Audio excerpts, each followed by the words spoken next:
akan mempresentasikan mengenai pengenalan perangkat keras untuk spesialis hardware. Pertama-tama kita kenalan dulu. Yang pertama dari Bagas. Nama saya Bagas Karadul Sepian. Perkenalkan, nama saya Julia Sirum Muhammad. Perkenalkan, nama saya Muhammad Jilam Walidur Rahman. Perkenalkan, nama saya Rafael Subianto. Perkenalkan, nama saya Robi Subian. Ya, kami di sini akan mempresentasikan mengenai pengenalan perangkat khusus spesialis hardware. Perangkat keras khusus atau spesialis hardware terbagi dari 4, CPU, TPU, FPGA, dan ASIC. Ya udah. Untuk yang pertama, CPU dan TPU dipresentasikan oleh Bagas sekarang. Adalah grafis persidangan GPU adalah perangkat keras khusus yang mempercepat pemrosesan grafis dan komputasi paralel.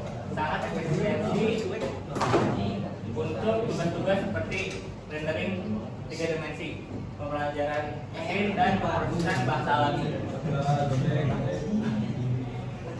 Ya. Selanjutnya CPU adalah sirkuit elektronik khusus dari Google untuk mempercepat dan mengoptimalkan operasi neural network dan deep learning, meningkatkan efisiensi dan kecepatan pemrosesan data. CPU menggunakan ASP khusus untuk membersihkan perhitungan matriks dan vektor dalam machine learning, mencapai kecepatan dan efisiensi energi lebih tinggi dibandingkan CPU dan GPU. Oke, di sini ada FPGA, Programmable Gate Array. Fleksibel dan dapat diprogram ulang. FPGA adalah sirkuit terintegrasi yang dapat diprogram ulang untuk mengubah fungsionalitas perangkat keras sesuai kebutuhan tanpa membuat chip baru. Lalu pengembangan yang cepat. FPGA memungkinkan prototipe dan pengembangan aplikasi yang lebih cepat dibandingkan dengan chip ASIC karena desainnya dapat diubah dengan mudah. Lalu aplikasi yang luas FPGA digunakan dalam komunikasi, sistem pengendalian, pengolahan sinyal, dan sistem komputer karena fleksibilitas dan kemampuannya yang dapat disesuaikan. Lalu ASIC, Application Specific Integrated Circuit, desain khusus. ASIC dirancang secara khusus untuk melakukan tugas tertentu secara efisien karena arsitektur yang dioptimalkan untuk aplikasi tersebut. Produksi massal, ASIC produksi skala besar menggunakan proses fabrikasi silikon, memungkinkan peningkatan efisiensi biaya dan produksi. Aplikasi beragam ASIC digunakan ASIC digunakan di berbagai bidang seperti kriptografi, pengolahan sinyal, penyimpanan data, dan komunikasi menggunakan penelitian tinggi. Baik, di sini kelebihan dan kekurangan masing-masing perangkat keras. Pertama dari GPU, kelebihannya sangat efisien untuk pemrosesan grafis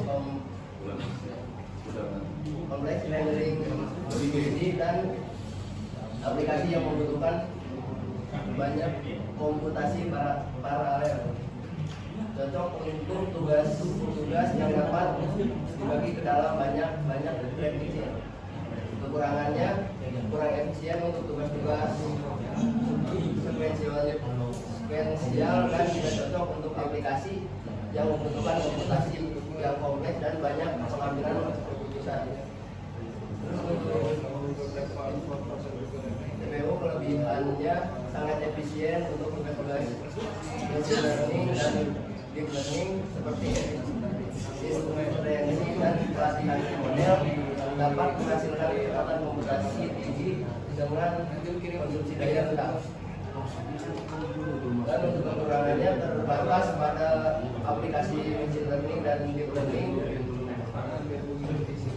kurang fleksibel dibandingkan dengan CPU dan GPU.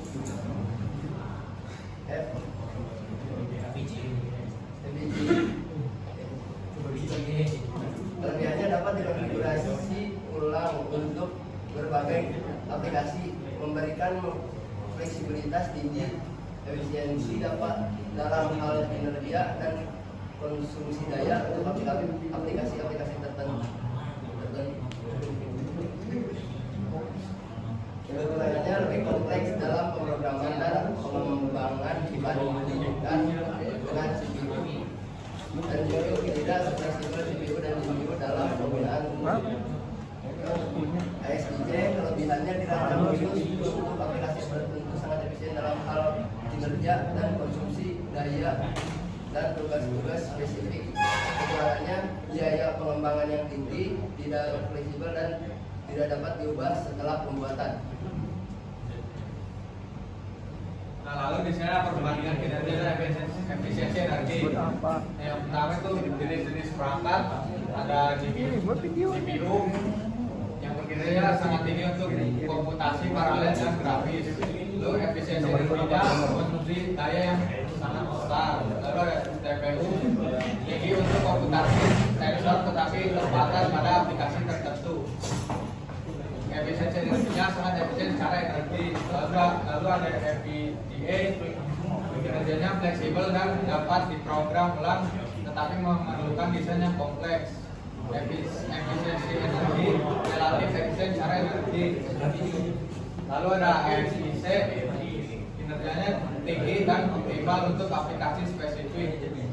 Efisiensi energinya secara energi untuk aplikasi spesifik. Lalu ada tantangan dan perkembangan terkini. Kompleksitas desain, semakin kompleksnya desain perangkat keras khusus membutuhkan lebih banyak sumber daya dan waktu pengembangan yang lebih lama. Lalu efisiensi energi, tantangan utama adalah meningkatkan efisiensi energi perangkat keras khusus agar lebih hemat daya dan ramah lingkungan. Lalu ada integrasi sistem, memastikan integrasi yang optimal antara perangkat keras khusus dengan sistem komputer yang lebih luas. Jadi inovasi berkelanjutan, perkembangan teknologi yang cepat menuntut inovasi berkelanjutan untuk menjaga keunggulan kompetitif perangkat keras khusus. Masa depan perangkat keras khusus, perkembangan teknologi yang pesat akan terus mendorong inovasi dalam perangkat keras khusus. Diperkirakan masa depan akan melihat peningkatan kinerja, efisiensi energi, dan skalabilitas yang lebih baik pada GPU, CPU, FPGA, dan ASIC. Adopsi perangkat keras tersebut akan semakin meluas pada berbagai aplikasi AI, komputasi tinggi, dan Internet of Things atau IoT. Jadi kesimpulannya adalah perangkat keras kayak GPU, CPU, FPGA, dan ASIC benar-benar punya peran penting dalam memenuhi kebutuhan komputasi modern yang spesifik. Masing-masing jenis perangkat keras memiliki karakteristik, keunggulan, aplikasi yang beda, menjadikannya solusi ideal untuk berbagai tugas yang memerlukan efisiensi dan performa yang tinggi. Perkembangan teknologi di bidang ini terus berlanjut, menawarkan peluang baru untuk inovasi dalam komputasi dan pemrosesan data. Ya, sekian dari kami. Barangkali ada yang ingin bertanya. Ya, jika tidak ada, kita akhiri sampai di sini. Terima kasih dan mohon maaf jika ada kesalahan. Wassalamualaikum warahmatullahi wabarakatuh. Waalaikumsalam.